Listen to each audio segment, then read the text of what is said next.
All right, so yesterday morning, we had a little tough go with the Osceolas down here in Florida. We had two busted hunts early that morning, and finally about lunchtime that day, me and Jeffrey was able to do a little calling, and April ended up getting her bird, got that knocked out. As we were walking up to April's bird, we spotted another bird in the distance there, so I was able to get mine. So just left Jeffrey. Here we are back here this morning, working some birds for Jeffrey right here. And these birds actually started off in front of us and did a complete 180 all around us. And so I was the caller in the beginning. I'm tucked underneath that palmetto right over there, that palm tree, straight across from Jeffrey. And before I knew it, the birds were directly behind me, so we kind of had to reverse roles, and most of this hunt stays where Jeffrey's looking past me, and he actually says at one point, "You better be glad the turkeys didn't come through that little gap right there, because I'd have shot you." And I'm glad he didn't. I'm glad they come on out.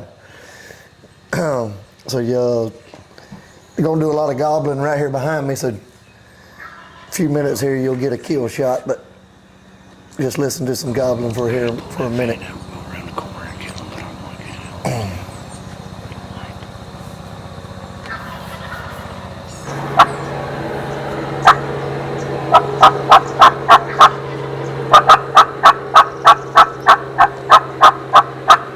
And everybody that's turkey hunted long enough knows that feeling when that bird's right behind you.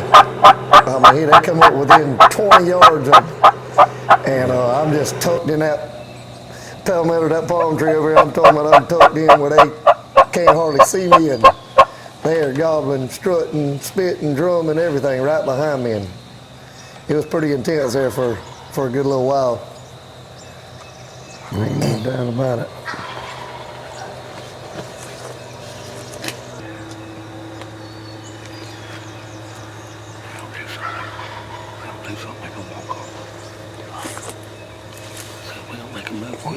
They're back there gobbling right now, just wanting to see their hen. Wanting to see what's been talking to them all morning. Yep.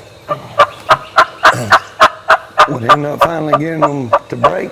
As you remember, that other gobbler ended up striking over there to the right, and he was coming from the right, and these two were out there in the hay pasture working there, were right there hung up behind Cliff, like you said, and that's what ended up making them probably break and coming on.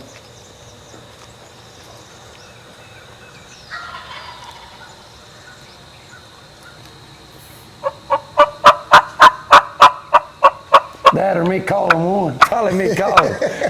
Probably me calling, though, honestly. That's what we're going to tell everybody, Jim. We ain't going to tell nobody that. You already had the bird gobbling on the right. Would you? I know them birds were circling.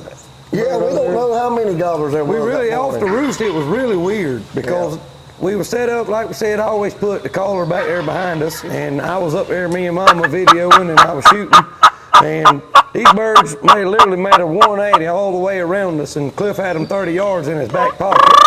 Well, right by that time, we done shimmied around the tree, and I had the gun pointed at him, and it was all kinds of messed up for a second, but luckily it all worked out. It worked itself out. Yeah. We ain't telling nobody that the bird, they finally came in because there was another gobbler. We telling everybody it was our calling. We struck that other gobbler up either way, so. Yeah. He was coming himself. We gave him another couple. He wanted to see what you was sounding like too. That's right. That's right.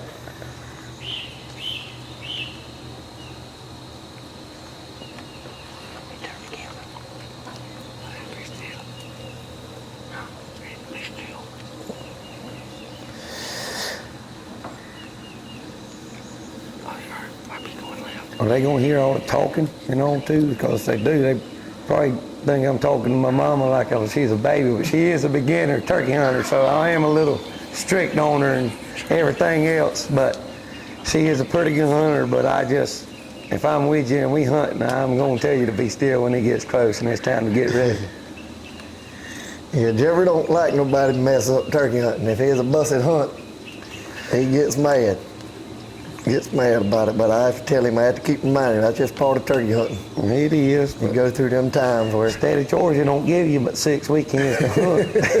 Daggone, that ain't but 12 days of hunting. If you mess them up, out of 12, you don't get too many good ones, you know, where that you squirrel still don't know do. how safe he was. We didn't have boss man with us right there. We'd have got him.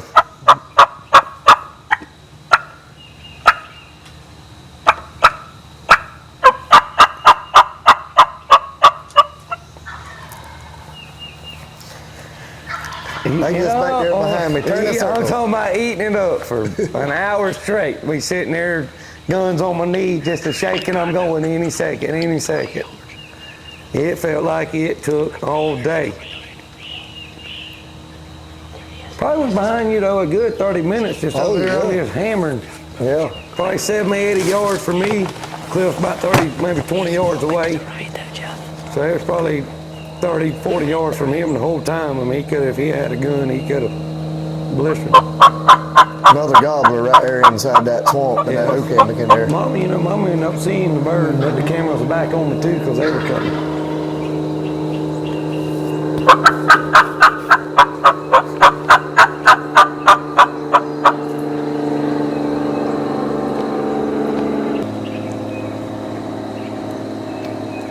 Don't forget about the one on the left. Said he was on the left or right? Right. See, I see his head. I see him. Just don't move. He can see us.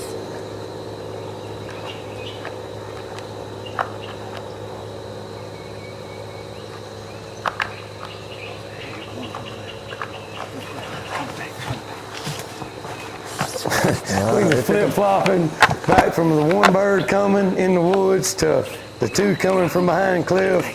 It was showtime here in just a minute. We was in a jam there for a second.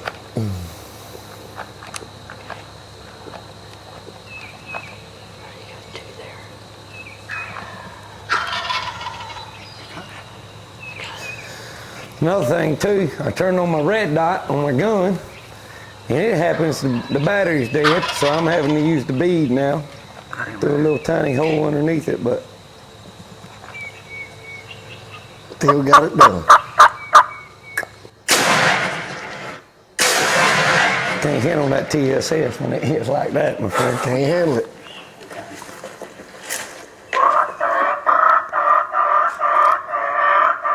We was tagged out right here at this point, but we wanted to get a little camera action. So we Yeah. started doing a little fighting purr trying to get him back in there.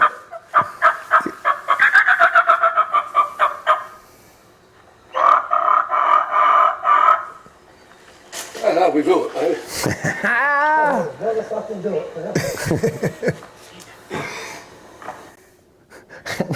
Lit a cigarette. It looked like you done a little cigarette. I think I did. Hey, goodness.